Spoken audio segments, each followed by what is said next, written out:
Well, years of conflict and mounting debt have ravaged Somalia's economy. Now, the government wants international lenders to help it restructure or write off nearly $5 billion in loans. And it's launched a 5-year plan to improve Mogadishu's ability to pay its debts. The Minister for Investments and Economic Development, Gamal Hassan, is leading the economic reforms. TRT World senior business producer Mobin Nasir caught up with him in Istanbul recently and asked him what's being done to boost investments and business. The national plan is a 5-year plan as suggested. I mentioned the 5-year plan came after a long consultative process. It has 4 priorities. The main 4 priorities are: number 1 is security and rule of law, that's judiciary and everything else. Second is economic growth, that's job creation, infrastructure, commerce. Third is inclusive politics, which covers democratization, federalization, and reconciliation. And finally, social sector development, which covers health, education. And this is basically to reduce the poverty in the country. And after 5 years, we hope to see this plan taking the country to another level.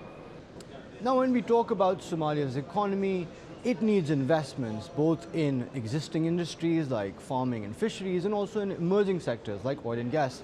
What are you doing to attract foreign capital? First of all, the investment law that we have passed 2015 is in place. We have a robust foreign investment promotion office. It's called Sominvest, which is working. We also have a very strong diaspora that brings in investment to the country. We have a dedicated department in the Ministry of Foreign Affairs that deals with diaspora issues. We have all kinds of people from all walks of life, Somalis from different parts of the world, coming back to the country and investing. Investors, diaspora communities, or Somali diaspora communities, are #1 investors in Somalia. And to make this growth, this development inclusive and sustainable, surely there has to be work done on education, on skill development. What is the government doing on that front? Absolutely. Not only that, the whole human capital development, we recently commissioned a strategy to study the human capital development strategy for the country. It is partly now included in our national development plan.